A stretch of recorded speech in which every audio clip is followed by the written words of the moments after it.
Baik, selamat pagi. Perkenalkan, saya Igede Pratnya Wisnumurti dengan NIM 19026121880. Di sini saya akan mempresentasikan perioperatif medicine. Duran operatif.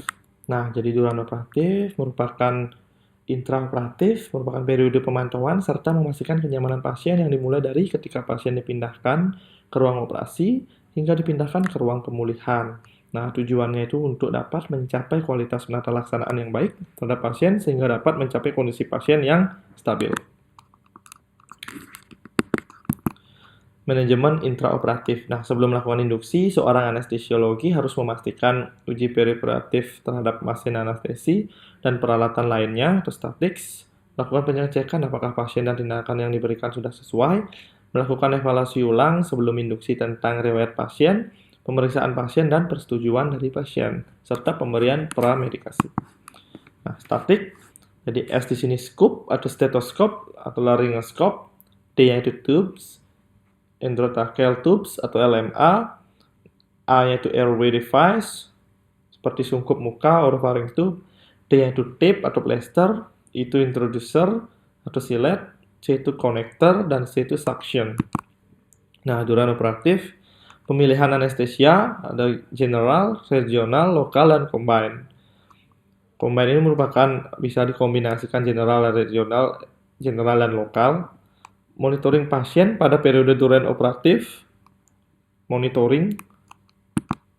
Nah, pemilihan anestesinya. Jadi general anestesi, anestesi general atau anestesi umum dapat bisa disebut bius total adalah prosedur pembiusan yang membuat pasien menjadi tidak sadar selama operasi berlangsung. Regional anestesi tujuannya untuk memblokir rasa sakit sebagian anggota tubuh, seperti halnya anestesi lokal pasien akan tetap tersadar selama operasi berlangsung. Nah, sedangkan lokal anestesi lokal merupakan anestesi yang dilakukan dengan memblokir sensasi atau rasa sakit pada area tubuh yang akan dioperasi dan anestesi ini tidak mempengaruhi kesadaran. Selanjutnya ada combined anestesi, merupakan teknik anestesi dengan menggunakan kombinasi obat-obatan baik anestesi general maupun regional untuk mencapai trias anestesi secara optimal dan berimbang. Faktor pemilihan anestesi, ada umur, keterampilan operator, jenis kelamin, peralatan yang tersedia dan dipergunakan, status fisik, stase rumah sakit, jenis operasi, dan juga permintaan dari pasien. Nah, teknik anestesi yang perlu diperhatikan, yang pertama itu ada biaya, kebutuhan pembedahan, usia penderita dan asa, pengaruh terhadap fungsi kardiopulmonal, teknik pilihan pasien. Nah, kriteria teknik anestesi yang optimal, menciptakan kondisi pembedahan yang prima, dan juga akan menimbulkan kepuasan pasien meliputi minimalnya mual muntah pasca operasi. Nah, anestesi general atau umum, jadi hipnotik, pasien akan kehilangan kesadaran, analgesia, pasien akan bebas nyeri, relaksasi otot, pasien mengalami kelumpuhan otot rangka. Nah, hipnotik, di sini ada anestesi general hipnotik, ada intravena, tiopenton, propofol, gold standarnya itu propofol, etomidate, benzodiazepin, ketamin. Nah, inhalasi itu ada sevofluran, isofluran, desfluran, halothane, nitrous oxide atau N2O. Nah, sedangkan analgesia itu golongan opiat, ada morfin. Di sini gold standarnya itu morfin, ada diamorfin, kodein, agen sintetis seperti pentidin, fentanyl, afentanil short acting, remifentamil, ultrashort acting. Selanjutnya ada golongan NSAID seperti aspirin. Nah, gold standarnya di sini itu aspirin. Selanjutnya ada ibuprofen, diclofenac, COX-2 inhibitor. Nah, untuk relaksasi otot, deplorazing, short acting, seperti submentonium, non-deplorazing medium long acting, seperti tracurium, vicurinium, rocuronium. Nah, anestesi general, kelebihannya itu tidak ada kontraindikasi absolut, pasien cepat pulih seperti kondisi semula, risiko kegagalannya minim. Nah, sedangkan kekurangannya itu pada polifarmasi, dapat berefek pada sistem organ lain, mungkin akan menimbulkan reaksi alergi, menimbulkan mual dan muntah pasca operasi, serta mempengaruhi tingkat kesadaran. Nah, teknik anestesi general inhalasi. Jadi, inhalasi sungkup muka berupa cairan gas atau cairan volatile mudah menguap dengan alat atau mesin anestesi ke udara inspirasi. Nah, inhalasi sungkup laring berupa gas atau cairan volatil mudah menguap dengan alat sungkup laring atau laryngeal mask, airway atau LMA. Nah, inhalasi pipa endotrakea atau PET, nafas spontan dan nafas kendali. Anestesia regional, jenis-jenis anestesi regional, ada epidural, spinal block, dan peripheral nerve block. Nah, kelebihannya itu alternatif efektif untuk anestesi regional, jadi kelebihan dari anestesi regional, alternatif efektif untuk GA, general anestesi. Nah, menghindari polifarmasi, minimalkan reaksi alergi, serta pasien tetap sadar baik. Sedangkan kekurangannya itu cakupan terbatas, risiko gagal lebih besar, berbatas waktu, serta beresiko cedera saraf.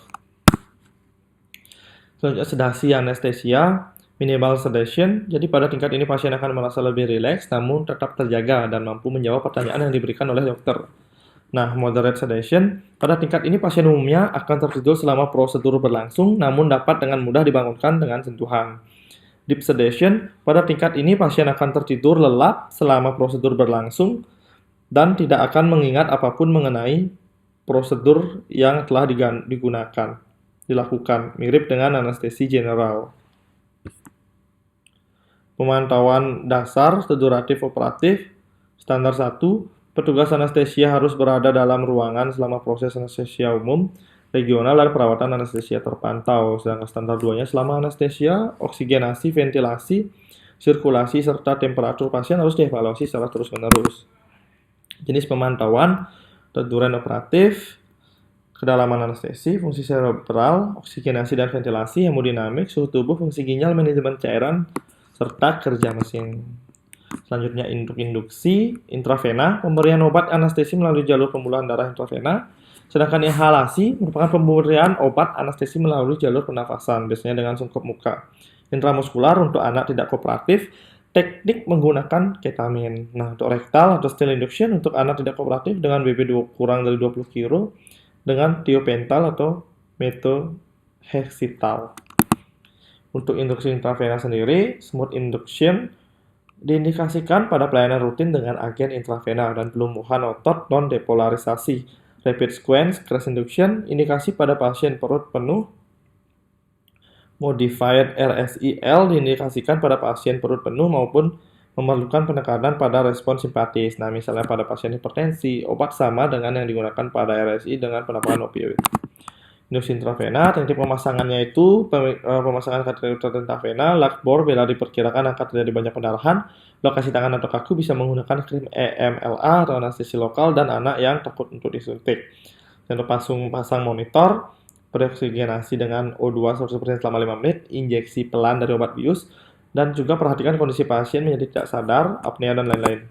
Bangun dan pemulihan, setelah menghentikan obat anestesi dan ekstubasi trakea dilakukan hal berikut: pemberian oksigen 100% dan sungkup muka, saluran nafas pasien disupport hingga refleks nafas kembali, periksa kekuatan otot dan koordinasi pasien, misal genggam tangan, julur lidah, mengangkat kepala, pasien diposisikan ke posisi recovery untuk mencegah aspirasi.